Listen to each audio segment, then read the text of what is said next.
Hello, and welcome to the Gameplay Cast's review for Disney Star Wars The Acolyte. In this video, we're going to review the 7th episode of the show produced by Harvey Weinstein's former personal assistant, Leslie Headland. This episode is called Choice, and it's basically a repeat of episode 3, just from the Jedi perspective, and let me say in advance, Rian Johnson will be proud of this episode. Oh, and we get to see the Wookiee fight.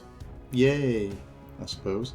Also, since we've literally seen pretty much all of this before, I'm just going to break down the highlights, as frankly, it's all I can bring myself to do. We start off back at Brenox 16 years ago, with a Jedi doing a geology survey, looking for... We are looking for a virgins. What did he say? For a virgins. Oh, virgins. Right, a virgins in the Force. I thought he said something else there. So the Jedi are looking for some stupid plot MacGuffin, and this may be some deep set Star Wars lore, but it may as well be an Obtainium. Stupid, vague, and is completely forgotten about once the plot's done with it. It's also found using a metal detector, apparently. Master Squid Games finds the girls and the Jedi go and investigate. The dialogue's got that classic Acolyte style we all know and love. I'm going in alone. Master, we must escort you. It's too risky to go in as a group. They'll take it as a threat. There are over 50 of them. 50 women. And only 2 children. We should go as a team. Fine. Seriously, who talks like this? We get some weird Torpin scene where the witch gets in his head, which is the unprovoked attack we saw in episode 3. Apparently he's so shit and desperate to go back to Coruscant, he will literally do anything for anyone. Honestly, it's not a bad concept for the scene, but the rationale is pathetic. A petulant 2-year-old would have put up more resistance than this pussy. He also cries. Aww, Diddums. What the fuck is this guy doing in the field? Anyway, let's skip through the whole testing phase, as we've seen it all before. The extra content here is Bad Sis answers some questions and makes it sound like the girls are going to be sacrificed or something, and Master Squid Games somehow has an instant connection with Good Sis, having known her for the whole of 5 minutes. And also a connection so strong, she literally never became a Jedi and he let her leave after failing. Well done, Master Squid Games. The Council rejects interfering with the witches, tells them to leave them and the girls alone. What? So the Jedi Council are the good guys after all, and this whole thing in no way damages the Jedi Order? Colour me surprised. What an epic reveal. No grand conspiracy, I am shocked.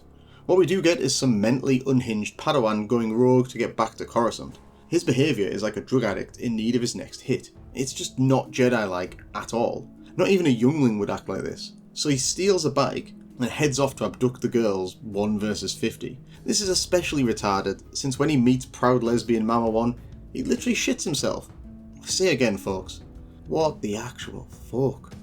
We see a load of reused scenes from different angles. Proud lesbian Mama 2 riles up Bad Sis and tells her to get angry and stop her sister from leaving.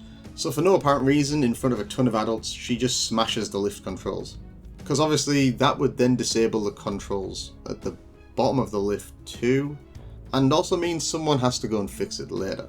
She then tells everyone that no one is leaving, and despite not knowing the Jedi were coming, Proud Lesbian Mama 2 tells everyone to arm themselves? Why? Oh right, yeah, because they read the script and know the Jedi are coming. Okay, my bad. We get a total reshoot of Bad Sis starting the fire. Here's the proof.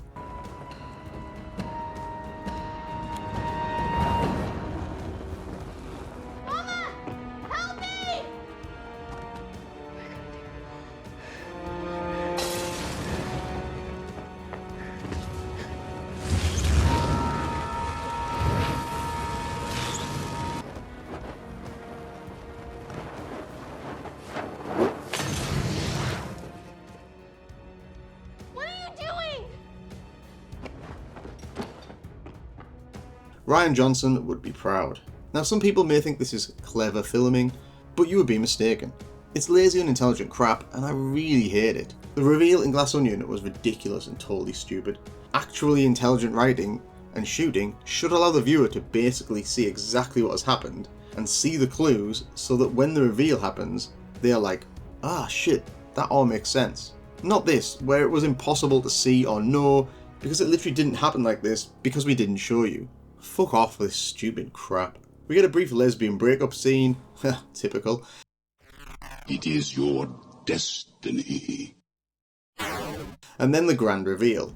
The true crime of the Jedi. Side note, watch how Master Squid Games walks here, by the way. Is he playing the cracks of lava or something? Anyway, Proud Lesbian Mama 1 turns into literal smoke when Bad Sis appears to tell her she started a fire. So instead of just walking over to her like a human being, she decides to... What even is this? Smoke teleport or something? The Jedi are obviously confused, and given they were in a standoff with them, conveniently Master Squid Games also forgets he can sense emotions again for the plot. He assumes there's some kind of attack and just kills Proud Lesbian Mama 1. Lightsaber through the chest. Guess these are real lightsabers, not the prop ones used on Ahsoka. And another side note again, I am aware that the wider lore has witches and weird wonderful force powers, but I'm really not a fan of a lot of this stuff. It doesn't translate onto the live action screen very well, and it's just stupid, like Cortosis, and it looks more like traditional magic than Star Wars sci-fi. Anyway, whatever. Another awesome realization is that for all intents and purposes, the fire that spreads and burns through stone is actually the reason the base gets destroyed. What? Goddamn that flammable stone. After Master Squid Games lets Proud Lesbian Mama 2 beat him up for a bit, she turns to Gas 2, and even though no one knew the Wookiee was coming, the Coven magically possess him and we get the fight between the Wookiee, Master Squid Games, and the retarded drug addict Padawan. If all the Coven could turn to magical smoke, why didn't they just turn into magical smoke and not let the Jedi see them? Ooh. Honestly, if you were expecting some kind of spectacle here, you will be sorely disappointed. The Wookiee fights in slow motion. I guess because it's a guy in a suit, it was hard to move fluidly, but it really doesn't look good. We don't really get any of the strength and brutality you would expect from a Wookiee trying to kill people. It's just a bland fight sequence. Master Trinity to the rescue! She then seems to just kill the whole Coven with the power of her mind or something, so, if there is a crime, then maybe this is it. But they were possessing a Wookiee and trying to make him kill them, so I'm cool with it. Just do a few Hail Marys and Our Fathers when you get home. All good. We then get the last Rian Johnson tribute redo scene, and we see Master Squid Games using the Force to keep the gangways up to save the sisters. Why not use the Force to hold both the children up instead of the gangways? The plot, my dear fellow. The plot. Of course. How stupid of me. Master Squid Games then lets Bad Sis fall to save Good Sis, and we jump back to the Jedi on their ship, getting ready to leave. But wait! There's more! The idiocy is not done yet, boys and girls. Master Squid Games tells Master Trinity he will tell the Council everything, and then Master Trinity and Master Squid Games decide to have a fight, because Jedi Masters lose their shit all the time and are well known for being rash and angry. Yeah, but they're not. Shh, just skip past this bit, it's fine. Master Trinity then infers that the Council will reject Good Sis for some reason because of what they, as the Jedi, have done. We forget that she's a magical virgins. Virgins. And that in all likelihood the Council might know best and assess themselves to train her or resettle her somewhere where she can be happy. They might have even given her a master who trains her well enough to pass the tests. Nah, we need this story to happen, so we make up a pointless cover-up. And thankfully, this shit show is over. Now after episode 6 was pure unadulterated filler, you would think things might pick up again. But you'd be wrong. This episode encapsulates perfectly all the things wrong with this show, 90% of which come from the writing room. The stories are logical. Look, I know you know, but I'll say it anyway. No one here knows what Star Wars is. They don't know who Sith or Jedi are. Heck, these lot can't even write a coherent plot. The re-recording of scenes we saw to change the way events happened is a really bad thing that I blame Rian Johnson for. It's not clever and it's really annoying as a viewer. Stop it. Padawan Retard literally acts like some crazed drug addict desperate to get back to Coruscant. These guys are warrior monks. I think most Padawans would enjoy being out on assignment. Literally all the dialogue is slurry. Like, how his master doesn't tell them why they're on the planet in the first place, yet there he is looking for stuff. How the fuck is he supposed to find something when he doesn't know what he's looking for? What possible benefit is there even in not telling the bloke why he's out there? We get a whole new set of magical bullshit powers, probably because someone skim-read from the High Republic or some EU books. And I mean, what's the point of becoming smoke if your body is basically still there? Like, look at the scene, her body is basically mist at this point. But let's just kill her as an awful misunderstanding. I wore this a well-earned 1 out of 10. It's consistently bad and on par, if not worse, than the last episode.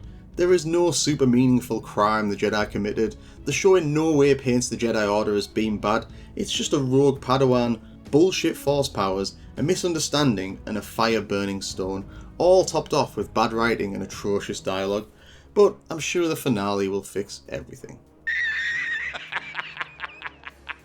Anyway, that is all you get, and as always, fuck Erebus.